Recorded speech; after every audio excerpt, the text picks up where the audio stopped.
അഭിവന്ദ്യനായ പണ്ഡിറ്റ് സുബ്ബരാമഭട്ടരുടെ ധന്യസ്മരണയ്ക്ക് മുമ്പിൽ പ്രണമിക്കുന്നു.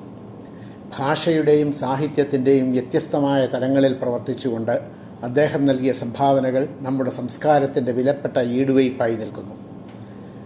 ആ ദീപശിഖയിൽ നിന്ന് ചെറു കൈത്തിരികൾ കൊളുത്തി പുതിയ തലമുറയ്ക്ക് കൈമാറുകയാണ് സംസ്കൃത സർവകലാശാല ഈ വെബിനാറിലൂടെ ചെയ്യുന്നത്.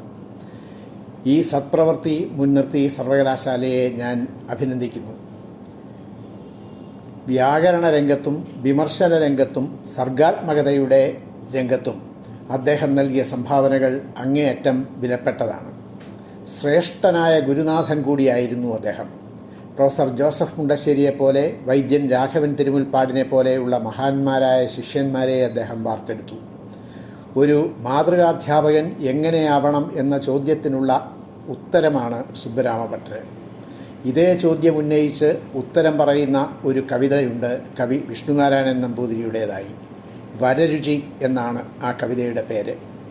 കവിതയുടെ ഇതിവൃത്തം ഇങ്ങനെയാണ്: പണ്ഡിത രത്നം കെ.പി. നാരായണ പിഷാരടിയെ ഒരു പുലരിയിൽ ഒരു വെടിവെട്ടത്തിൽ വിഷ്ണുനാരായണൻ നമ്പൂതിരി മാഷ് കണ്ടുമുട്ടുന്നു.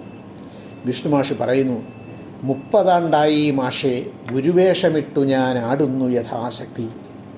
ശരിയോ എന്ന് ചോദിച്ചിട്ട് നാരായണ പിഷാരടി മാഷ് എന്തോ ഓർത്തെടുത്ത് മറുപടി പറയുന്നു: ഞാൻ പഠിപ്പിച്ചു തുടങ്ങിയിട്ടിതേ വർഷം ഷഷ്ട്യബ്ദം തികയുന്നു.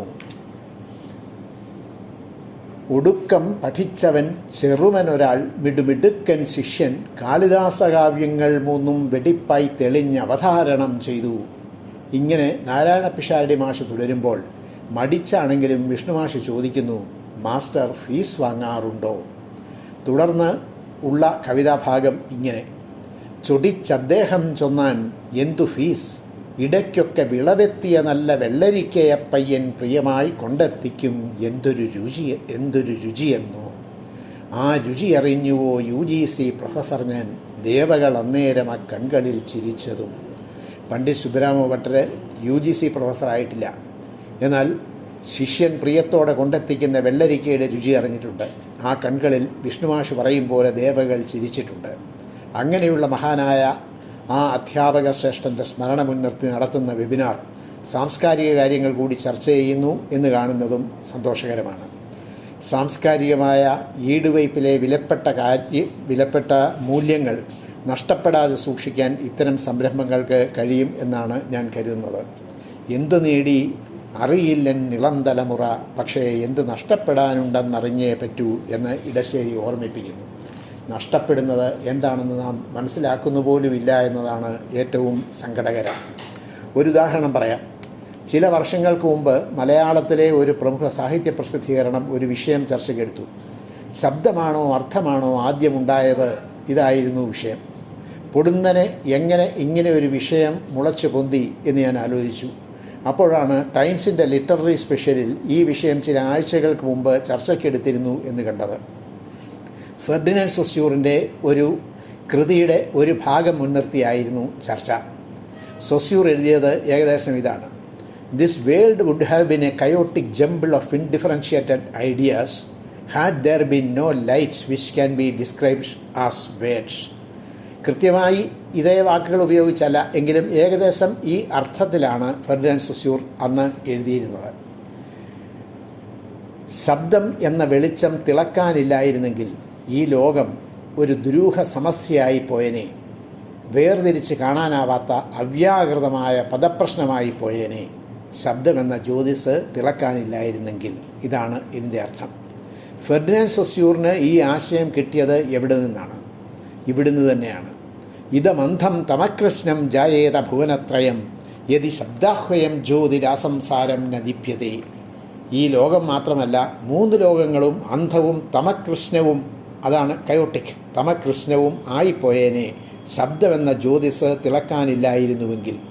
നമ്മുടെ കാവ്യമീമാംസാ ചരിത്രത്തിലെ ദീപ്ത വ്യക്തിത്വത്തിൻ്റെ ഉടമയായ ദണ്ഡിയെ കാണാതെ നമ്മൾ ഫെർഡിനൻഡ് സൊസ്യൂറിനെ മാത്രം കാണുന്നു. ഇതാണ് സാംസ്കാരിക ഈടുവയ്പ്പുകൾ നഷ്ടമാകുന്നതിൻ്റെ രീതി. തൽക്കാലം അത് അവിടെ നിൽക്കട്ടെ. നമുക്ക് വിഷയത്തിലേക്ക് വരാം.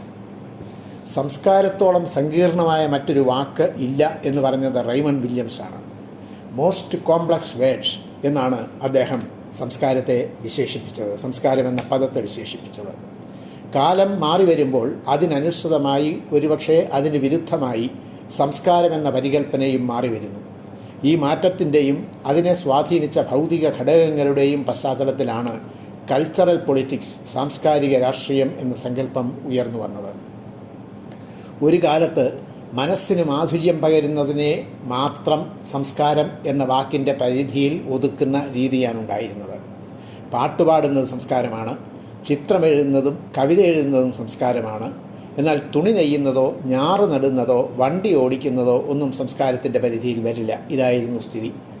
സാംസ്കാരിക പ്രഭാഷണത്തിൽ ഒരാൾ റബ്ബറിൻ്റെ വിലയിടിവിനെക്കുറിച്ചോ അരിയുടെ വിലക്കയറ്റത്തെക്കുറിച്ചോ പറഞ്ഞാൽ കേൾക്കുന്നവൻ്റെ നെറ്റി ചുളിയും. സംസ്കാരത്തെക്കുറിച്ച് ഇയാൾക്കൊരു ധാരണയുമില്ലല്ലോ എന്ന് പരിതപിക്കും. എന്നാൽ പിന്നീട് മനുഷ്യജീവിതവുമായി ബന്ധപ്പെട്ടതെന്തും സംസ്കാരത്തിൻ്റെ പരിധിയിൽ വരും എന്ന നിലയായി. സംസ്കാരം എന്നത് ഒരാളുടെ ഒരു മെൻ്റൽ ഫാക്കൽറ്റി മാത്രമല്ല എന്ന നില വന്നു. വാങ്ങാവുന്ന വിലയ്ക്ക് അരി കിട്ടുന്നില്ലെങ്കിൽ കഴിക്കേണ്ടവൻ്റെ മനസ്സിൻ്റെ ഭാവങ്ങളെ തന്നെ അത് ഇളക്കി മറിക്കും എന്ന തിരിച്ചറിവായി. സംസ്കാരവും അധികാരവും തമ്മിൽ വലിയ ബന്ധമുണ്ട് എന്ന് വന്നു. സംസ്കാരവും അധികാരവും തമ്മിലുള്ള ബന്ധത്തെ ഏറെ ഗഹനമായി നിർവചിച്ചത് അന്റോണിയോ ഗ്രാംഷിയാണ്. സംസ്കാരം വിമോചനത്തിൻ്റെ ഭാഗമാണ് എന്ന് വന്നു.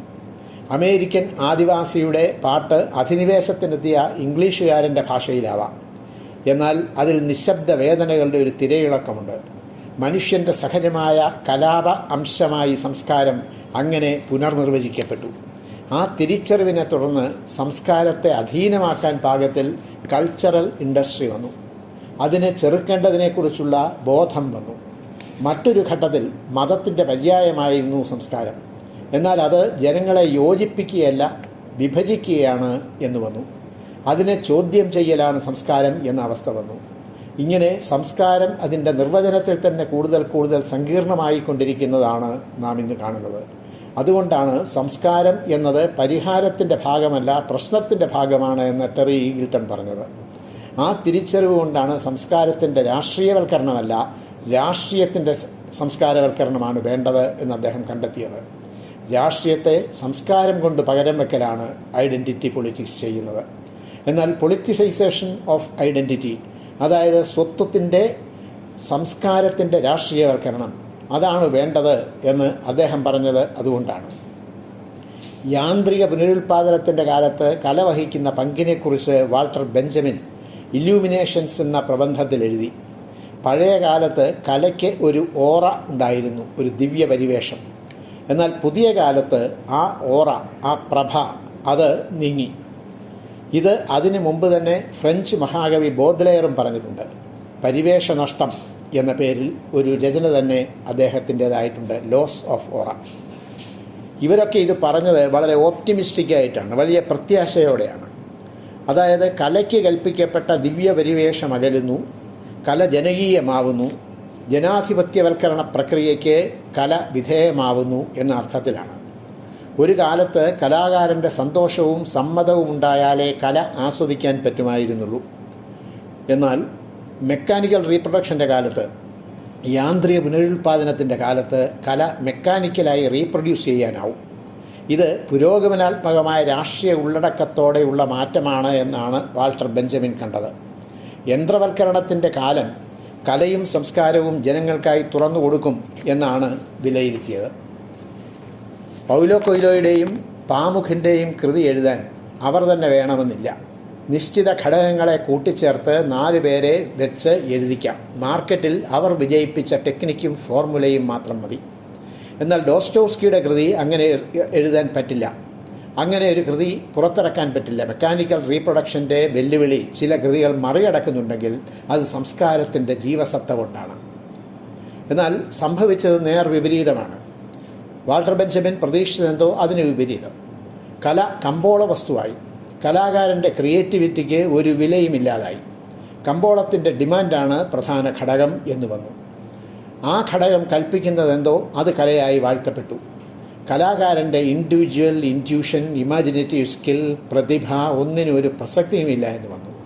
ബോദ്ലെയർ മുതൽ വാൾട്ടർ ബെഞ്ചമിൻ വരെ പ്രതീക്ഷിച്ചതിൻ്റെ വിപരീതം സംഭവിച്ചു. കല വിമോചനത്തിൻ്റെ കലാവാംശം കാത്തുവെക്കുന്നതിന് പകരം പൂർണ്ണമായും കമ്പോളവുമായി ചേർന്ന് നിൽക്കുന്ന കണ്ണാടിയായി മാറി. ഇത് ഹോളിവുഡ് സിനിമയിൽ മുതൽ മലയാള സിനിമയിൽ വരെ ഇന്ന് പ്രകടമാണ്. ഹോളിവുഡിൽ മനുഷ്യനെയും ജീവിതത്തെയും മാറ്റി നിർത്തിക്കൊണ്ട് സിനിമയുണ്ടാകുന്നു.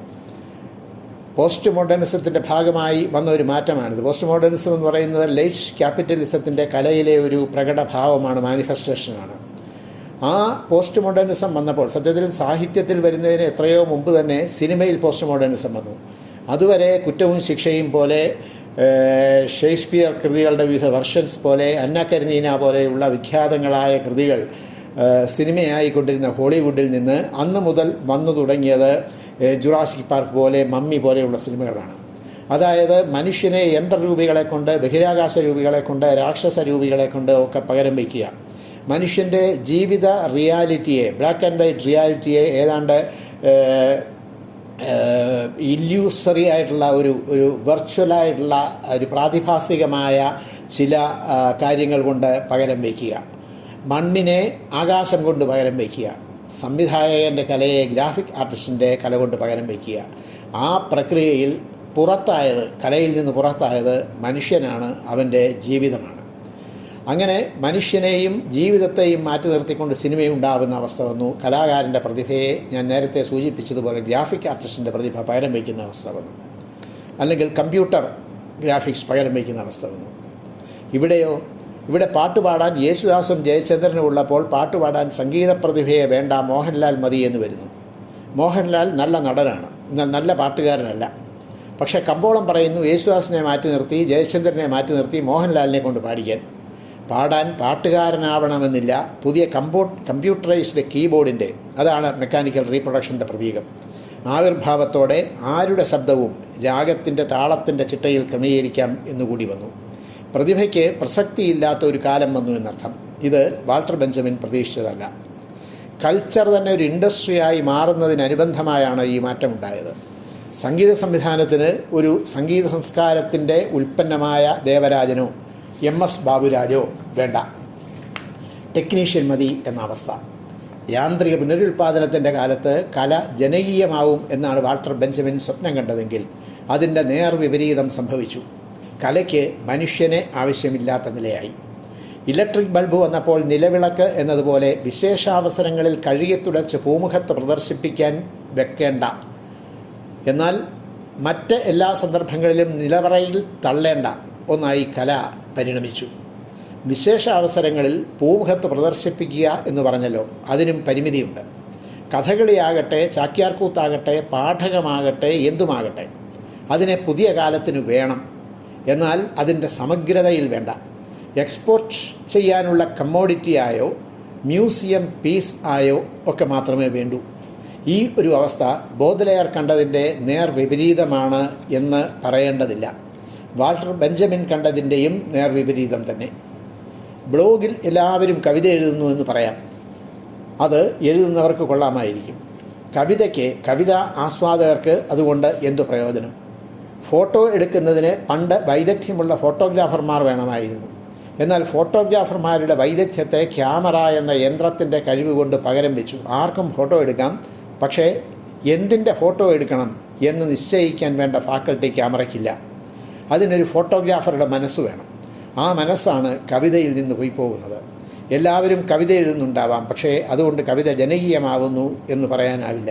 എഴുതപ്പെടുന്നത് കവിതയാണോ എന്ന പ്രശ്നം പിന്നെയും ബാക്കി നിൽക്കുന്നു. അത് നമ്മുടെ ഭാഷയെ, നമ്മുടെ ഭാവുകത്വത്തെ, നമ്മുടെ മനസ്സിനെ ശക്തിപ്പെടുത്താൻ പാകത്തിലാവുന്നുണ്ടോ? അതാണ് ടച്ച് സ്റ്റോൺ, അതാണ് ഉരകല്ല്. അതിൽ ഉരച്ചാലേ കവിതയാണോ എന്ന് തെളിയൂ. ബ്ലോഗിൽ ദിവസം 1,00,000 പേർ കവിത എഴുതി എന്ന് പറഞ്ഞതുകൊണ്ട് കാര്യമില്ല. ബൈനറി ഓപ്പോസിറ്റ്സ് എന്ന് പറയുന്നതിനെ കവിത എക്കാലവും അഡ്രസ്സ് ചെയ്തിട്ടുണ്ട്. ബൈനറി ഓപ്പോസിറ്റ്സിൻ്റെ സാന്നിധ്യം എന്ന് പറയുന്നത് മുതലാളിത്തം ശക്തി പ്രാപിക്കുന്നതിന് അനുസരണമായി ശക്തി പ്രാപിച്ചു വരുന്നതാണ് താനും. ദ്വന്ദ്വാത്മക വിപരീതങ്ങൾ എന്ന് ഇതിനെ പറയാം. വൈരുദ്ധ്യമാണ് സമൂഹത്തിൽ നമ്മുടെ കൺമുമ്പിൽ പ്രകടമാകുന്ന വൈരുദ്ധ്യങ്ങൾ. ഈ വൈരുദ്ധ്യങ്ങളെ അഡ്രസ്സ് ചെയ്യുക കവിത എന്നത് വളരെ പ്രധാനപ്പെട്ട കാര്യം തന്നെയാണ്. ഗ്രാമം, നഗരം, ജീവിതം, മരണം, വികസനം, അഴിമതി, സ്വപ്നലോകം, ശാസ്ത്രലോകം, ഇരുട്ട്, വെളിച്ചം എന്നിങ്ങനെ ഉള്ള ദ്വന്ദ്വാത്മക വിപരീതങ്ങൾ, ബൈനറി ഓപ്പോസിറ്റ്സ്. നമ്മുടെ പ്രമുഖ കവികളെ ആരെ വേണമെങ്കിലും എടുത്തോളൂ. ഇടശ്ശേരിയാകട്ടെ, വൈലോപ്പിള്ളിയാകട്ടെ, ആരുമാകട്ടെ, കവിതയിൽ മുഖ്യമായും അവർ അഡ്രസ്സ് ചെയ്തത് ഈ ബൈനറി ഓപ്പോസിറ്റ്സിനെയാണ്.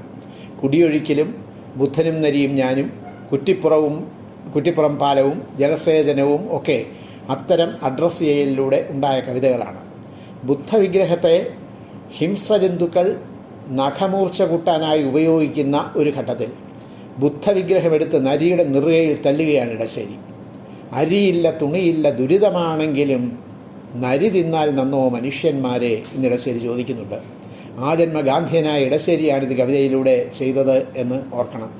വീട്ടിലേക്ക് അരി കൊണ്ടുപോകുന്നവനെ ഇടയ്ക്ക് നരി ആക്രമിക്കുമ്പോൾ മറ്റൊന്നും ചെയ്യാനില്ല, ബുദ്ധവിഗ്രഹമെടുത്ത് നരിയുടെ തലയിൽ അടിക്കുക തന്നെ. ഇടയുള്ളോർ വാദിപ്പിൻ ലക്ഷ്യവും മാർഗവും, ഇടറിയോ ഞാനൊന്നു തലചായ്ക്കട്ടെ എന്ന് പിന്നീട് പിൻവാങ്ങുകയാണ് ഇടശ്ശേരി. ഹിംസ അഹിംസ ഈ ബൈനറി ഓപ്പോസിറ്റ്സിനെ അഡ്രസ്സ് ചെയ്യുന്നു ഈ കവിത.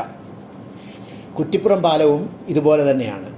അവിടെ മറ്റൊരു ബൈനറി ഓപ്പോസിറ്റ്സിനെ ആണ് അഡ്രസ്സ് ചെയ്യുന്നത് എന്ന് മാത്രം. കളിയും ചിരിയും കരച്ചിലുമായി കഴിയും നരനൊരു യന്ത്രമായാൽ, അമ്പ പേരാറേ നീ മാറിപ്പോമോ ആകുലയായൊരഴുക്കുചാലായി. കൃത്യമായും ബൈനറി ഓപ്പോസിറ്റ്സിനെ അഡ്രസ്സ് ചെയ്യൽ. ഗൃഹാതുരത്വവും വികസനവും എന്ന ഓപ്പോസിറ്റ്സ്. നീറിടും ഉർവിതൻ ജീവനം കൊണ്ടുപോയി നീ വെറും ഉപ്പിൽ കലക്കുമെന്നോ എന്ന ജലസേചനത്തിലെ വൈലോപ്പിള്ളിയുടെ ചോദ്യവും ഇത്തരം വിപരീതങ്ങൾക്ക് നേർക്കുള്ള ചോദ്യം തന്നെയാണ്. വജ്രകുണ്ടലവും 20-ാം നൂറ്റാണ്ടിൻ്റെ ഇതിഹാസവും നരബലിയുമൊക്കെ ഇങ്ങനെ വന്ന കവിതകളാണ്. സത്യത്തിൽ 20-ാം നൂറ്റാണ്ടിൻ്റെ മധ്യത്തിലേതിനെ അപേക്ഷിച്ച് 21-ാം നൂറ്റാണ്ടിൽ ഈ ബൈനറി ഓപ്പോസിറ്റ്സ് 10 ഇരട്ടിയെങ്കിലും ആയിട്ടുണ്ട്. എന്നാൽ അതിൽ ഒന്നിനെ പോലും അഡ്രസ്സ് ചെയ്യാൻ കലയ്ക്ക് കവിതയ്ക്ക് കഴിയുന്നില്ല എന്നതാണ് സ്ഥിതി. കേവലമായ ചില തോന്നലുകളിലായി മാത്രം കവിത പരിമിതപ്പെട്ടു പോവുകയും ബൃഹദാഖ്യാനങ്ങളിലേക്ക് കടക്കാതിരിക്കുകയും ചെയ്യുന്ന ഒരു അവസ്ഥയുണ്ട്. ബൃഹദാഖ്യാനങ്ങളിൽ മാത്രമേ ഒരു സമൂഹത്തിൻ്റെ കഥ പറയാൻ പറ്റൂ, ഒരു കാലത്തിൻ്റെ കഥ പറയാൻ പറ്റൂ, പല തലമുറകളുടെ കഥ പറയാൻ പറ്റൂ. എന്നാൽ മനുഷ്യനെ സമഗ്രതയിൽ വിലയിരുത്തുന്ന തരത്തിലുള്ള അത്തരം പ്രതിനിധാനങ്ങൾ സാഹിത്യത്തിൽ ഉണ്ടായിക്കൂടാ എന്ന മുതലാളിത്തത്തിൻ്റെ നിഷ്കർഷ സാഹിത്യത്തിൻ്റെ വ്യത്യസ്തങ്ങളായ രൂപങ്ങളെയെല്ലാം ഏതാണ്ട് കാപ്സ്യൂൾ രചനകളിലേക്ക് ഒതുക്കിയെടുക്കുന്നു. ഇതും പോസ്റ്റ് മോഡേണിസം വരുത്തിയ മറ്റൊരു മാറ്റമാണ് എന്നുള്ളത് കാണാതിരിക്കേണ്ട കാര്യമില്ല. കൾച്ചർ തന്നെ ഇൻഡസ്ട്രിയായി മാറുകയും ആ ഇൻഡസ്ട്രിയെ ഡിക്റ്റേറ്റ് ചെയ്യുന്നത് മാത്രം കലയിൽ നടക്കുകയും ചെയ്യുന്നു എന്നുള്ളത് കൊണ്ടാണ് ഇത്. സർഗാത്മകതയെ ഇത് അസാധ്യമാക്കും. എന്തെഴുതണമെന്നും എങ്ങനെ എഴുതണമെന്നും പത്രാധിപർ കൽപ്പിക്കും. അതായത് പത്രത്തിൻ്റെ മൂലധനം കൽപ്പിക്കും, അതിന് പിന്നിലെ പ്രത്യയശാസ്ത്രം കൽപ്പിക്കും. അത് നിർവഹിച്ചു കൊടുക്കാനുള്ള ഉപകരണങ്ങളായി അധപ്പതിക്കുകയാണ് ഇന്ന് സാഹിത്യകാരന്മാർ. എഴുത്തുകാർ ഇന്ന് തങ്ങളുടെ ഭാവനയെയല്ല, സർഗാത്മകതയെയല്ല, മറിച്ച് പത്രാധിപരുടെ കൽപ്പനയെയാണ്, പത്രത്തിൻ്റെ പിന്നിലെ മൂലധനത്തെയാണ് അനുസരിക്കുന്നത്. പത്രാധിപരുടെ മനസ്സിൻ്റെ സങ്കുചിതത്വം സാഹിത്യത്തിൻ്റെ സങ്കുചിതത്വമായി പരിവർത്തനം ചെയ്യപ്പെടുന്നതാണ് നാം പലപ്പോഴും കാണുന്നത്. പത്രാധിപർക്ക് ഏത് അളവ് വരെ കാണാൻ കഴിയുമോ സാഹിത്യകാരനും ആ അളവ് വരെ കാണാവൂ. പത്രാധിപർക്ക് ഏത് തലം വരെ ഉയർന്ന് പറക്കാനാകുമോ സാഹിത്യകാരനും ആ തലം വരെ പറക്കാവൂ എന്ന ഒരു രീതി.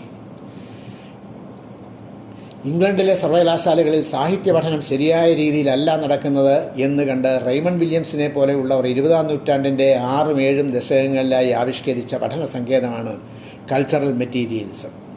ഇത് സത്യത്തിൽ സാഹിത്യത്തോടുള്ള മാർക്സിസ്റ്റ് കാഴ്ചപ്പാടിൽ നിന്ന് ഉരുത്തിരിഞ്ഞു വന്നതാണ്. സാഹിത്യത്തോടുള്ള ഒരു ഇൻ്റർഡിസിപ്ലിനറി അപ്രോച്ച് ആയിരിക്കണം,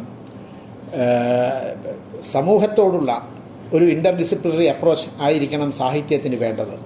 സാഹിത്യത്തെ അളക്കുന്നത് സാഹിത്യത്തിൻ്റെ മാനദണ്ഡം കൊണ്ട് മാത്രമാവരുത് എന്ന മാർക്സിയൻ കൺസെപ്റ്റിൻ്റെ സങ്കല്പത്തിൻ്റെ വികാസമാണ് ഇതിലുള്ളത്. സാഹിത്യ ബാഹ്യമായ മാനദണ്ഡങ്ങൾ സാഹിത്യത്തെ അളക്കാൻ ഉപയോഗിച്ചുകൂടാ എന്നതായിരുന്നു വാദം. ഭൗതിക സാഹചര്യം സാഹിത്യത്തിൻ്റെ രൂപത്തെയും സ്വഭാവത്തെയും നിർണ്ണയിക്കുന്നതിൽ വലിയ പങ്കുവഹിക്കുന്നുണ്ട്. അതുകൊണ്ട് സാഹിത്യത്തെ അളക്കുമ്പോൾ സാമ്പത്തിക ശാസ്ത്രം, ചരിത്രശാസ്ത്രം, രാഷ്ട്രീയം തുടങ്ങിയവയെ കൂടി പശ്ചാത്തലത്തിൽ നിർത്തണം. അല്ലെങ്കിൽ ഇവയെ കൂടി അളവുകോലാക്കിക്കൊണ്ട് സാഹിത്യത്തെ കാണണം, വിലയിരുത്തണം. അങ്ങനെ ഇവ ഓരോന്നും സാഹിത്യവുമായും തിരിച്ചും പ്രതിപ്രവർത്തിക്കുന്നത് എങ്ങനെയെന്ന് നോക്കണം എന്ന ഒരു ചിന്ത. ഏതാണ്ട് ഇതേ ഘട്ടത്തിൽ ഇതിന് അനുബന്ധമായാണ് എഴുത്തിൻ്റെ deconstruction, death of the author എന്നീ സങ്കല്പങ്ങളും സിദ്ധാന്തങ്ങളും രൂപപ്പെട്ടു വന്നത്. എഴുത്തുകാരൻ എന്ത് സത്യവാങ്മൂലം തരുന്നു എന്നതല്ല, എഴുത്താണ് പ്രധാനം, അതിനെ അവനിർമ്മിച്ച് പരിശോധിക്കണമെന്ന സിദ്ധാന്തം. സാഹിത്യത്തിന് മാത്രമല്ല, സംഗീതം, ഭക്ഷണം, കളി എന്ന് വേണ്ട എന്തിനും ഏതിനും ഒരു പ്രത്യയശാസ്ത്ര സ്വഭാവമുണ്ട് എന്ന കണ്ടെത്തൽ അങ്ങനെ ഉണ്ടായി. കോർട്ടുകളിൽ ഒതുങ്ങി നിൽക്കുന്ന കളികളിൽ നിന്ന് വ്യത്യസ്തമായി കോർട്ടിൻ്റെ അതിരുകളെ അതിലംഘിക്കുന്ന ക്രിക്കറ്റ് കളി അധിനിവേശത്തിൻ്റെ രാഷ്ട്രീയ ഉള്ളടക്കത്തോട് പൊളിറ്റിക്കൽ കണ്ടന്റിനോട് കൂടിയതാണ് എന്ന വിലയിരുത്തൽ ഇവിടെ ശ്രദ്ധിക്കപ്പെടേണ്ടതാണ്. അതുപോലെ ടെക്നിക് ഓഫ് ഫോർഗ്രൗണ്ടിങ് എന്നൊരു സങ്കല്പം ഉണ്ടാകുന്നു. ഈ ടെക്നിക് ഓഫ് ഫോർഗ്രൗണ്ടിങ്ങും ഇതേപോലെ തന്നെ സംസ്കാരത്തിൽ വേരുകളുണ്ടാകും. സംസ്കാരം എന്നത് പല വിധത്തിൽ വ്യാഖ്യാനിക്കാവുന്നതാണ് എന്ന് ഞാൻ നേരത്തെ സൂചിപ്പിച്ചു. ആയിരക്കണക്കിന് അനുഭവങ്ങളുണ്ട് ഓരോ എഴുത്തുകാരനും. ആ അനുഭവങ്ങളൊക്കെയുള്ള എഴുത്തുകാരൻ ആ ആയിരങ്ങളിൽ നിന്ന് ഏതെങ്കിലും ഒന്നിനെ എഴുത്തിൽ മുമ്പോട്ട് നീക്കി വയ്ക്കുകയാണ്. ഈ മുമ്പോട്ട് നീക്കി വയ്ക്കലാണ് ഫോർഗ്രൗണ്ടിങ്. മിലിറ്ററി സയൻസിൽ നിന്ന് വന്ന സങ്കല്പമാണിത്.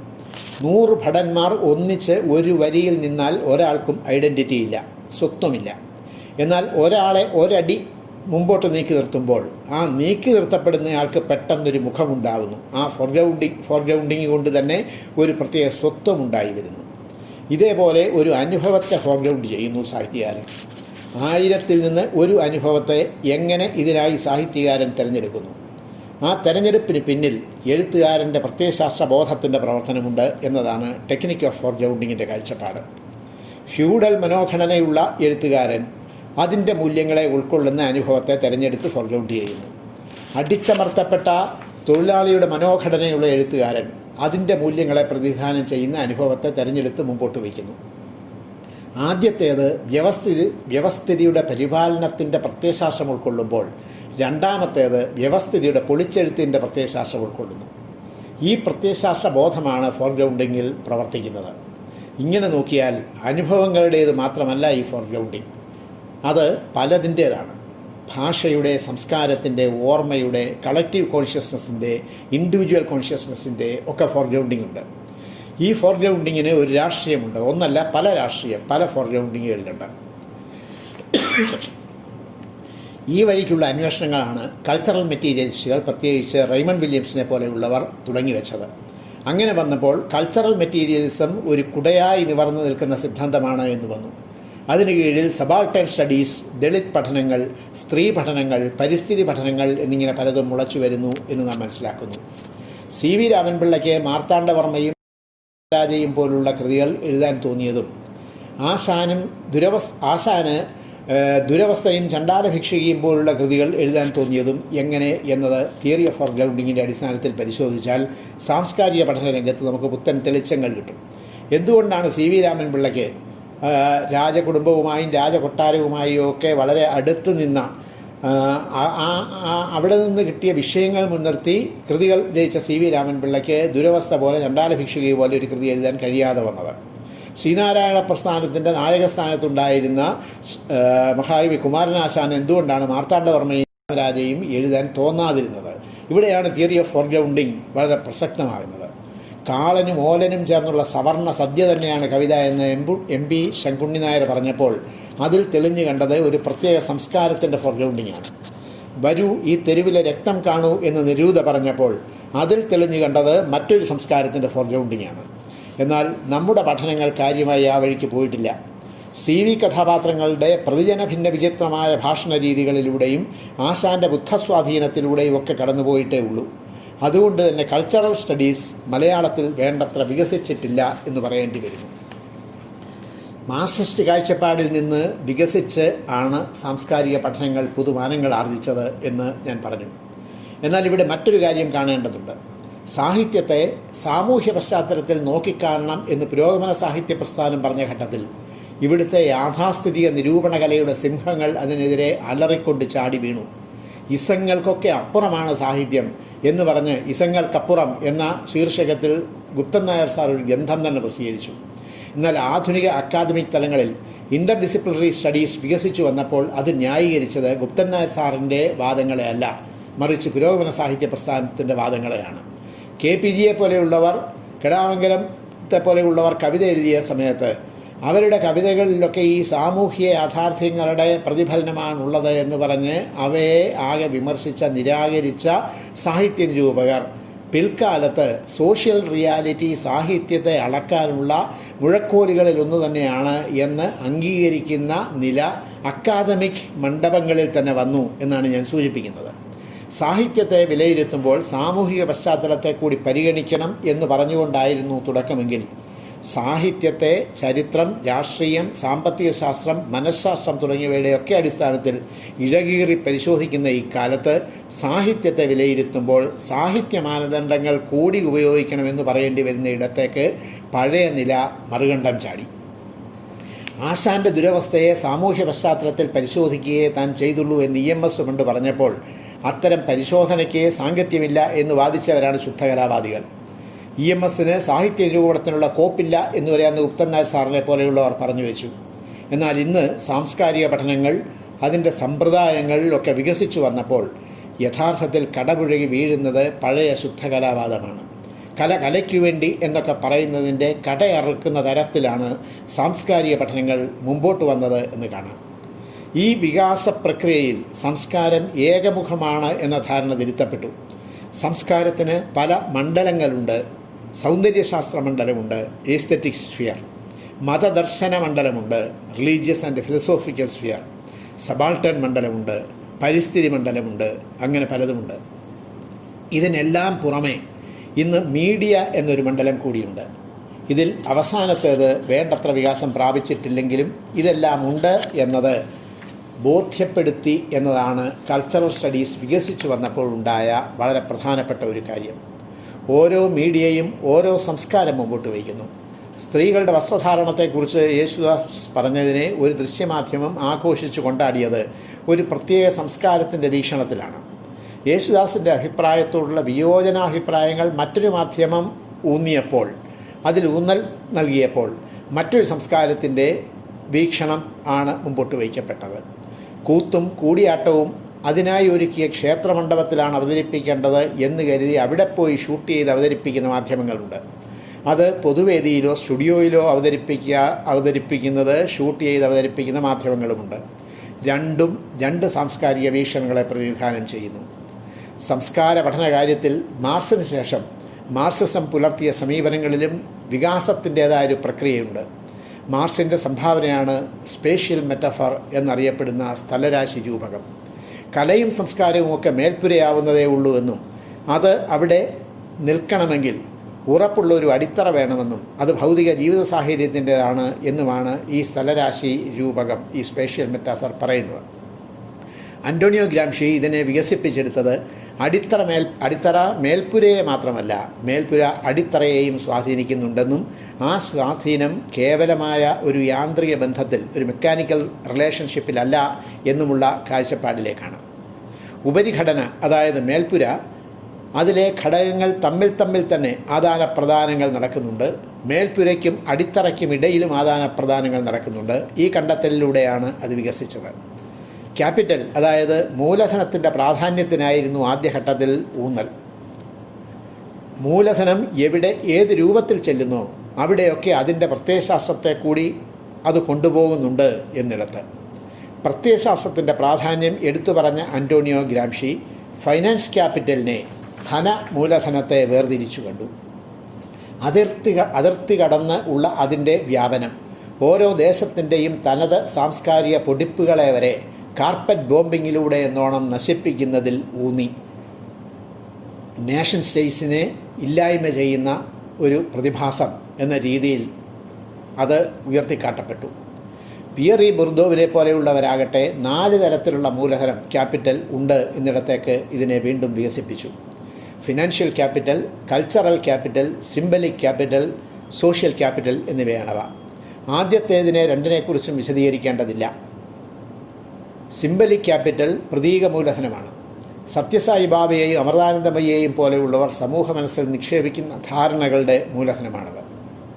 വ്യവസ്ഥിതിയെ നിലനിർത്തി ശക്തിപ്പെടുത്തുന്ന പുത്തൻ മൂലധനം തന്നെയാണ് അത് എന്ന് നമുക്ക് വായിച്ചെടുക്കാം. അതായത് മൂലധനം അതിൻ്റെ പരിരക്ഷയ്ക്ക് വേണ്ടി എന്തെല്ലാം സംവിധാനങ്ങൾ ഒരുക്കുന്നോ ആ സംവിധാനങ്ങളിൽ ഇത്തരം വ്യക്തികളും അവരുടെ നിലപാടുകളും കൂടി വലിയ പങ്കുവഹിക്കുന്നു. അപ്പോൾ ഒരു സിംബലിക് ക്യാപിറ്റൽ എന്ന ധർമ്മം ഇത്തരം വ്യക്തികളും അവരുടെ പ്രവൃത്തികളും ഏറ്റെടുത്ത് നിർവഹിക്കുന്നു, അറിഞ്ഞുകൊണ്ടോ അറിയാതെയോ. പിയറി ബോർദോ പറഞ്ഞ സോഷ്യൽ ക്യാപിറ്റൽ ജനങ്ങളുടെ കൂട്ടായ്മയിൽ നിന്നുണ്ടാകുന്നതാണ്. മുല്ലപ്പൂ വിപ്ലവം മുതൽ അണ്ണാ ഹസാരെ പ്രസ്ഥാനം വരെ ഇതിൻ്റെ ഉദാഹരണങ്ങളായി എടുത്തു കാട്ടാം. ജനങ്ങൾക്കാവശ്യമായ മാറ്റം, ജനങ്ങൾ അഭിലഷിക്കുന്ന മാറ്റം പ്രത്യയശാസ്ത്രം കാട്ടുന്ന ദിശയിലൂടെ അല്ലാതെ സാധ്യമാക്കാൻ പെട്ടെന്നുണ്ടാകുന്ന ജനക്കൂട്ടായ്മ സംഘടനയുടെയോ നേതൃത്വത്തിൻ്റെ പോലുമോ അഭാവത്തിൽ ശ്രമിക്കുന്നതും വിഫലമാവുന്നതുമാണ് സോഷ്യൽ ക്യാപിറ്റൽ എന്നുകൊണ്ട് ഉദ്ദേശിക്കുന്നത്. ഇത് മൂലധന സ്വഭാവത്തോടെ വ്യവസ്ഥിതിയെ പരിരക്ഷിക്കുകയാണ് ആത്യന്തികമായി ചെയ്യുന്നത്. സ്വയം പരാജയപ്പെടുകയും ഒരു പ്രത്യയശാസ്ത്രത്തിൻ്റെ അഭാവത്തിൽ, ഒരു സംഘടനാ രൂപത്തിൻ്റെ അഭാവത്തിൽ ഒരു പ്രതിഭാസം പോലെ വന്ന് മിന്നിപ്പൊലിയുക, അത്രമാത്രമേ ചെയ്യൂ. അങ്ങനെ സ്വയം പരാജയപ്പെടും. അങ്ങനെ സ്വയം പരാജയപ്പെടുകയും ആ പരാജയത്തിലൂടെ വ്യവസ്ഥിതിയുടെ ബലത്തെക്കുറിച്ചുള്ള ധാരണ ജനമനസ്സുകളിൽ ശക്തമാക്കുകയും ചെയ്തുകൊണ്ടാണ് സിംബലിക് ക്യാപിറ്റൽ സാമൂഹ്യാവസ്ഥയെ പരിരക്ഷിക്കുന്ന മൂലധന സ്വഭാവം ആർജിക്കുന്നത്. ഇത് ആത്യന്തികമായി നമുക്ക് ആൾട്ടർ ചെയ്യാൻ കഴിയാത്ത, നമുക്ക് മാറ്റിയെടുക്കാൻ കഴിയാത്ത ഒന്നാണ് എന്ന ബോധത്തിൽ ദൃഢമായി ജനചിന്തയെ ഉറപ്പിക്കുക എന്നതാണ് സ്വയം പിൻവാങ്ങുന്ന ഈ പ്രക്രിയയിലൂടെ ഈ സിംബലിക് ക്യാപിറ്റലായാലും ശരി, സോഷ്യൽ ക്യാപിറ്റലായാലും ശരി ചെയ്യുന്നത്. ധനമൂലധനത്തിൻ്റെ പ്രവാഹം തടസ്സമില്ലാതാക്കി കൊടുക്കുന്ന നിയാമകവും നിർണായകവുമായ ശക്തികളാണ് ഈ രണ്ടും. ഈ രണ്ട് ഘടകങ്ങളെ ആശയരംഗത്ത് നേരിടേണ്ടത് എങ്ങനെ എന്നത് സാർവദേശീയ തലത്തിൽ തന്നെയുള്ള സാംസ്കാരിക പഠനങ്ങൾക്ക് മുമ്പിൽ വലിയ വെല്ലുവിളിയായി ഉയർന്നു നിൽക്കുന്നുണ്ട്. മുമ്പൊക്കെ വിലയിരുത്തിയിരുന്നത് ഫൈനാൻസ് ക്യാപിറ്റലാണ് ഡിറ്റർമിനിങ് ആയിട്ടുള്ള അല്ലെങ്കിൽ ഡോമിനേറ്റിംഗ് ആയിട്ടുള്ള ഫോഴ്സ് അഥവാ ഫാക്ടർ എന്നാണ്. എന്നാൽ ഇന്ന് culture capital also assumes that role എന്ന നില വന്നു. അതുകൊണ്ട് തന്നെ പുരോഗമന ചിന്തകൾക്ക് ഫിനാൻഷ്യൽ ക്യാപിറ്റലിനെ സഹായിക്കുന്ന, നിലനിൽക്കാൻ സഹായിക്കുന്ന കൾച്ചറൽ ക്യാപിറ്റലിനെ വിമർശിക്കാതിരിക്കാൻ പറ്റില്ല. എഡ്വേർഡ് സയ്യിദിൻ്റെ കൾച്ചർ ആൻഡ് ഇമ്പീരിയലിസം എന്ന കൃതിയുടെ രത്ന ചുരുക്കം തന്നെ കൾച്ചർ ഇറ്റ്സെൽഫ് ഈസ് ഇമ്പീരിയലിസം എന്നതാണ്. കൾച്ചർ ക്യാപിറ്റലിസം ആവുന്നത് നാം നിത്യേന കാണുന്നുണ്ട്. ഏറ്റവും പണം കൊയ്യുന്ന വ്യവസായമായി കളിപ്പാട്ട വ്യവസായം മാറിയത് സംസ്കാരം വ്യവസായമാകുന്നതിൻ്റെ ഒന്നാന്തരം ദൃഷ്ടാന്തമാണ്. ബെൻടൺ എന്ന ഒരു പാവയാണ് കളിപ്പാട്ട വ്യവസായ രംഗത്തെ ഏറ്റവും പുതിയ ഉൽപ്പന്നം. കയ്യിൽ വിചിത്രമായൊരു വാച്ച് കെട്ടിയ കുട്ടിയുടെ പാവയാണിത്. ആ വാച്ചിൽ തട്ടിയിട്ട ഷോ എന്ന് പറയുമ്പോൾ പാവയ്ക്ക് മാന്ത്രിക സിദ്ധി ഉണ്ടാകുന്നു. ബഹിരാകാശ രൂപികൾ വരുന്നു. ലോകമാകെ കുട്ടികൾക്ക് ഹരമാണിത്. ഈ ബെൻടൺ പാവ ആദ്യം വന്നു. തൊട്ടു പിന്നാലെ ബെൻടൺ എന്ന പേരിൽ വാട്ടർ ബോട്ടിൽ, സ്കൂൾ ബാഗൊക്കെ വരുന്നു. ബെൻടൺ ബാഗ് ഇല്ലാതെ സ്കൂളിൽ പോകുന്നത് കുട്ടികൾക്ക് മോശമാണ് എന്ന ചിന്ത കുട്ടികളിൽ തന്നെ രൂപപ്പെടുന്നു. കലയിലൂടെ വ്യവസായം തഴച്ചു വളരുന്നതിൻ്റെ രീതിയാണിത്. ഇതുകൊണ്ടാണ് പോസ്റ്റ് മോഡേണിസത്തെ cultural logic of late capitalism, അതായത് ആധുനിക മുതലാളിത്തത്തിൻ്റെ സാംസ്കാരിക യുക്തി എന്ന് വ്യവഹരിക്കുന്നത്. End of history, end of ideology എന്നൊക്കെ ഉള്ളത് ഇതിൻ്റെ ഭാഗമായി വന്ന ചിന്തകളാണ്. ഫ്രെഡറിക് ജെയിംസിനെ പോലെയുള്ളവർ ഇതിനെ യുക്തിഭദ്രമായി ചേർത്തു. ബെൻടൺ ബാച്ചിലടിക്കുമ്പോൾ സ്കൈ ലാൻഡേഴ്സ് ഞണ്ടുകൾ രൂപത്തിൽ വന്ന് പരസ്പരം പൊരുതും എന്ന് പറഞ്ഞല്ലോ. അന്യഗ്രഹ ജീവികൾ വരും. അങ്ങനെ ഒരു വെർച്വൽ ലോകം സൃഷ്ടിക്കുകയാണ്, ഇമാജിനേറ്റീവ് ഇല്യൂസറി ലോകം സൃഷ്ടിക്കുകയാണ്. റിയാലിറ്റിയിൽ നിന്ന് കണ്ണുകളെയും മനസ്സിനെയും മടക്കിക്കൊണ്ട് ഇവിടെ ചെയ്യുന്നത്. പോസ്റ്റ് മോഡേണിസം ചെയ്യുന്നത് യഥാർത്ഥ ലോകത്തെ ഒരു ഭ്രമാത്മക ലോകം കൊണ്ട്, ഇല്യൂസറി ലോകം കൊണ്ട് പകരം വയ്ക്കുകയാണ് എന്ന് ഞാൻ പറയുന്നത് ഈ ഒരു പശ്ചാത്തലത്തിലാണ്. കമ്പോളത്തിൽ ഒരു ഉൽപ്പന്നം ഇറക്കുന്നതിന് മുമ്പ് അതിനെ സ്വീകരിക്കാൻ മനസ്സിനെ പാകപ്പെടുത്തിയെടുക്കുന്ന വിദ്യ കൂടിയാണിത്. ആദ്യം ഒരു ബ്രാൻഡഡ് കളിപ്പാട്ടം, പിന്നെ അതേ പേരിലുള്ള ബ്രാൻഡഡ് ഉൽപ്പന്നങ്ങൾ. ഇതുകൊണ്ടാണ് പോസ്റ്റ് മോഡേണിസത്തെ cultural logic of late capitalism എന്ന് ജെയിംസൺ നിർവചിച്ചത്. മാനുഫാക്ചർ ഓഫ് കൺസെൻറ്റ്, അതായത് സമ്മതിയുടെ ഉൽപ്പാദനം എന്ന സങ്കല്പമാണ് ഇവിടെയും നടക്കുന്നത്. എന്തൊക്കെയാണോ നമുക്ക് സമൂഹത്തിന് ഹാനികരമാകുന്നത് അതൊക്കെ നമ്മുടെ സമ്മതത്തോടെ തന്നെ നമ്മെ കൊണ്ട് അംഗീകരിപ്പിക്കുക. How does the ruling class rule when it rules എന്ന ചോദ്യം ചോദിച്ചുകൊണ്ട് ഫ്രെഡറിക് ജെയിംസൺ പറഞ്ഞ ഉത്തരത്തിലുള്ളതും ഇതാണ്. നമുക്ക് യഥാർത്ഥത്തിൽ അസ്വീകാര്യമായതിനെ സ്വീകരിക്കാൻ നമ്മുടെ മനസ്സിനെ പാകപ്പെടുത്തുക. ലേറ്റ് ക്യാപിറ്റലിസം ഇതാണ് ചെയ്തത്. ഇതിൻ്റെ പോസ്റ്റ് മോഡേണിസവും ഇത് തന്നെ ചെയ്യുന്നു. ഒരുതരം മൈൻഡ് മാനേജ്മെൻറ്റ്, അതിനുള്ള ഉപകരണമാകുന്നു കലയും സംസ്കാരവുമൊക്കെ. പുതിയ കാലത്ത്, പുതിയ ഈ സഹസ്രാബ്ദ ഘട്ടത്തിൽ, പുതിയ 21ാം നൂറ്റാണ്ടിൽ നമ്മൾ സാഹിത്യത്തെ സമീപിക്കുമ്പോൾ ഇത്തരം സാംസ്കാരിക പഠനങ്ങളെ കൂടി മനസ്സിൽ വയ്ക്കേണ്ടതുണ്ട്. അതിനുള്ള പ്രചോദനമാണ് സത്യത്തിൽ പണ്ഡിറ്റ് സുബ്ബരാമ ഭട്ടരെ പോലെയുള്ള പ്രതിഭാധനന്മാരുടെ സ്മരണ. ഈ വിധത്തിൽ ഈ സംസ്കൃത സർവകലാശാലയുടെ വെബിനാറുമായി സഹകരിക്കാൻ കഴിയുന്നതിലുള്ള സന്തോഷം ഒരിക്കൽ കൂടി രേഖപ്പെടുത്തിക്കൊണ്ട് ഞാൻ ഉപസംഹരിക്കുന്നു.